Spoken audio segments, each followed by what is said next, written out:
In the shadow of Mount Kilimanjaro on the semi-arid plains of southern Kenya, the Ilkisongo Maasai have herded livestock for generations, mastering variability in one of the world's most unforgiving environments.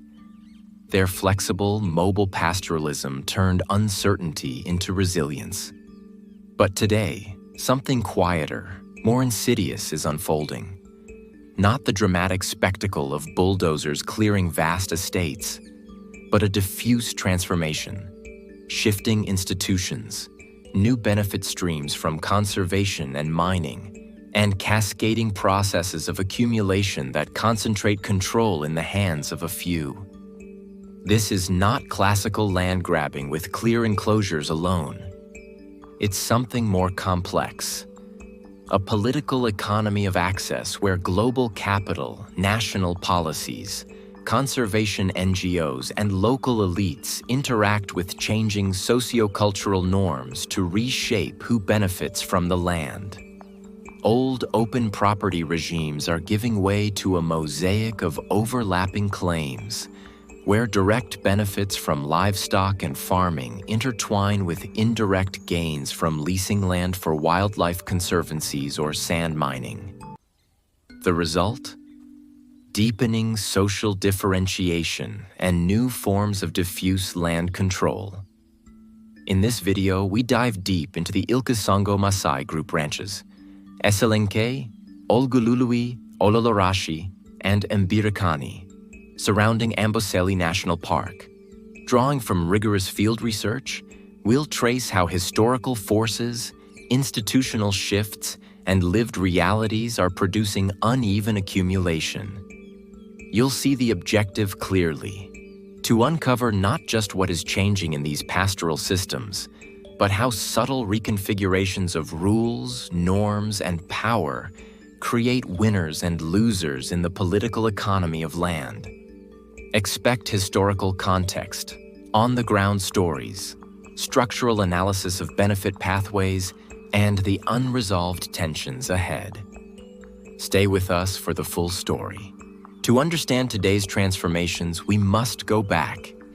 Colonial rule drastically reduced Maasai territory through a series of coercive treaties, carving out land for European settlers, game reserves, and later national parks like Amboseli.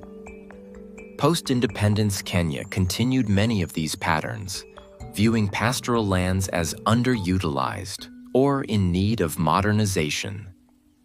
The group ranch, GR system, established from the late 1960s under the Land Adjudication Act, aimed to formalize collective tenure, introduce grazing plans, and promote commercial livestock production. For the Ilkisongo Maasai, GRS, like those around Amboseli, were meant to secure land against outsiders while managing resources collectively. But they often clashed with the flexible, adaptive nature of pastoralism, restricting mobility across ecologically variable rangelands and imposing sedentarization pressures near water points and settlements. Many GRS across Kajiado subdivided quickly amid fears of elite capture, state appropriation, and deepening inequalities. In the focal GRS here, collective title persisted longer, partly due to conservation interventions seeking to maintain open rangelands for wildlife migrating from Amboseli National Park. Yet even without full subdivision, competing land uses, farming in wetlands, sand extraction, cash crops, and wildlife conservancies, steadily intensified. Per capita livestock numbers declined as populations grew. Diets shifted toward grains, and households turned to cultivation, wage labor, and markets. These were not neutral changes. Structural adjustment, decentralization, and global interest in conservation and resources created new pressures and new actors. The heart of the transformation lies in how institutions mediate access and benefits across a complex mosaic of property relations. Pastoral systems have long relied on plural, overlapping rights. Open property regimes regulated through dynamic social processes rather than rigid boundaries.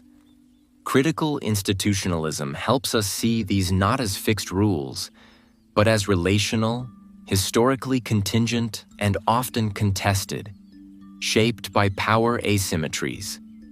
Combine this with frameworks of access, the ability to benefit from resources via webs of power, and extended entitlements, how household assets interact with institutions to generate benefits. In Ilkesongo land, formal group ranch governance overlaps with informal norms around clan, age set, kinship, and mutual assistance, Osotua. New benefit pathways have emerged, direct ones from livestock herding and farming, especially in former swamps turned plots for maize, beans, or tomatoes, and indirect ones from leasing land to conservancies, ecotourism lodges, sand mining, or cement operations. Conservation NGOs and private operators pay into group ranches or individuals, but distribution is uneven. Jobs as scouts, bursaries, and predator compensation add layers. Yet these pathways are socially differentiated. Mobility for grazing is increasingly restricted by boundaries, conservancy leases, and farming. Access during droughts now often requires cash for transport, water trucking, supplemental feed, bribes, or grazing fees on subdivided neighboring lands. Mutual assistance has localized and individualized along lines of wealth, clan, and political affiliation, reducing shared herding labor. Markets reward those who can time livestock sales or invest in improved breeds. But these demand more inputs and are vulnerable to disease and drought. If you're finding this deep dive into the political economy of land and pastoralism valuable, take a moment right now to verify that subscribe button is clicked and notifications are on.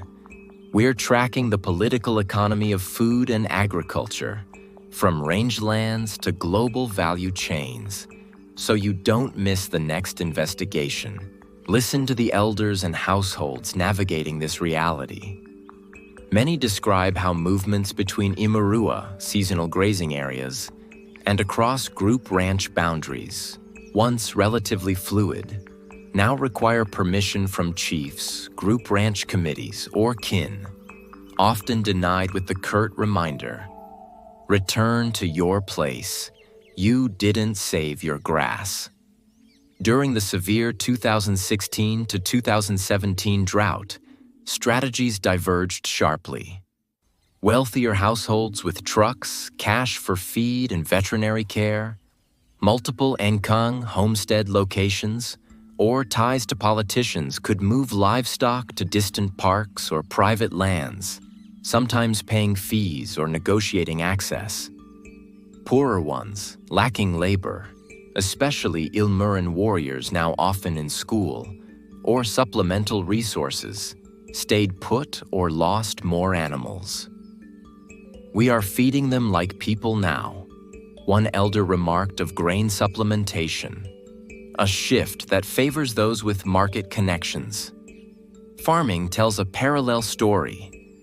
Cash crops like tomatoes require wells, pumps, chemicals, and bribes for water allocation, tilting success toward those with capital or influence over furrows and pipelines. Women, increasingly bearing herding and farm labor burdens while excluded from formal GR decisions, highlight growing distrust of representatives. Yet they are also forging new alliances through church and women's groups, contesting opaque leasing deals. Here the political economy sharpens. Group ranch representatives, often aligned with younger age sets, national politicians, or NGOs, wield disproportionate influence. They negotiate leases for conservancies and mining as if the collective land were private, channeling benefits, entry fees, bed nights, compensation, through private networks.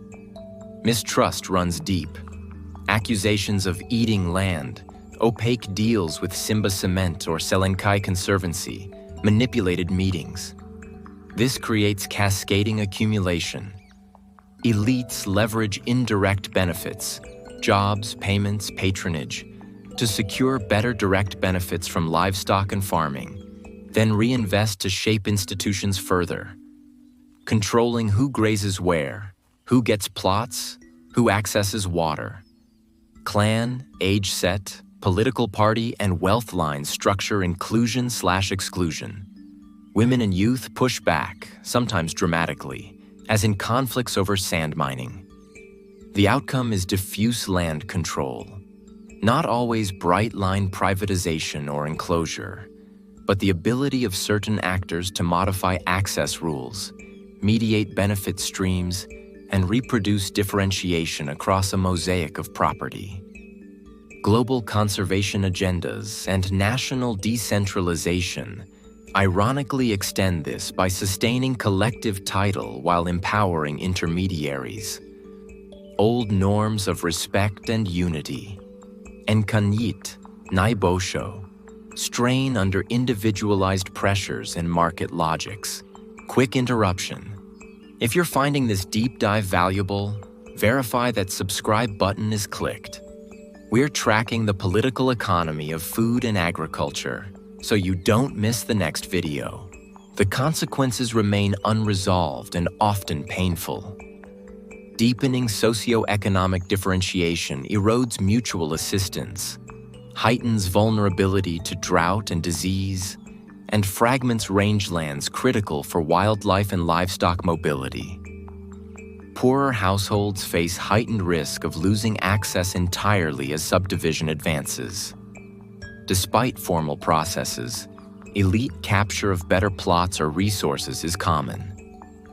Disadvantages are stark.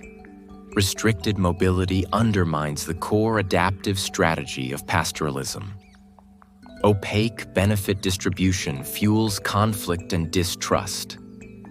Improved breeds and cash crops introduce new sensitivities without broad safety nets.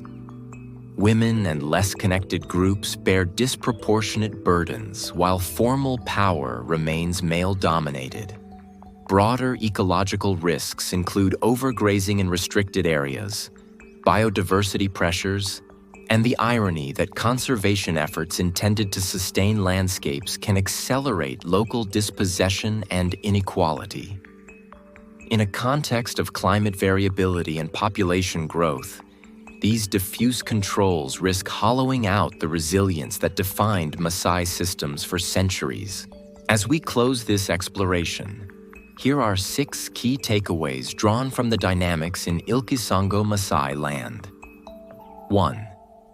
Pastoral transformations are rarely simple enclosure or dispossession. They involve diffuse land control through shifting institutions that mediate overlapping benefit pathways, direct from production and indirect from external leases. 2.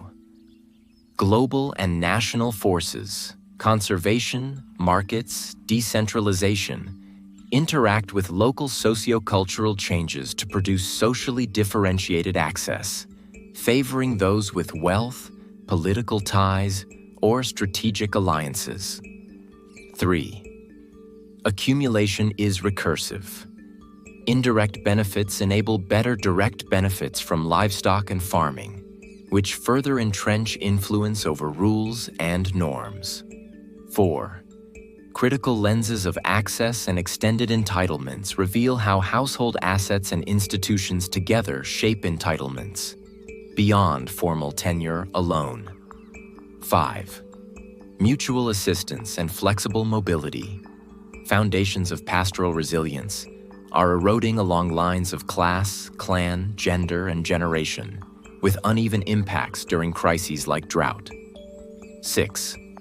Without attention to power asymmetries in inclusive governance, subdivision and new land uses risk exacerbating inequality, conflict, and ecological fragmentation rather than securing equitable futures. The story of Ilkisango Maasai pastoralism is a window into broader struggles over land, Livelihoods and Power in Africa's Drylands. Watch out for our next video on the political economy of food and agriculture, where we'll examine another critical case of transformation and resistance. In the meantime, explore the channel for more investigations into agrarian change, rural livelihoods, and the forces reshaping how we produce and control food systems. What stood out to you in this analysis? Drop your thoughts in the comments below. We read them and often build on viewer questions in future episodes. Thank you for watching. Subscribe, share, and stay curious about the systems that feed the world and the people who sustain them. What stood out to you in this analysis? Drop your thoughts in the comments below. We read them and often build on viewer questions in future episodes. Thank you for watching. Subscribe, share, and stay curious about the systems that feed the world and the people who sustain them.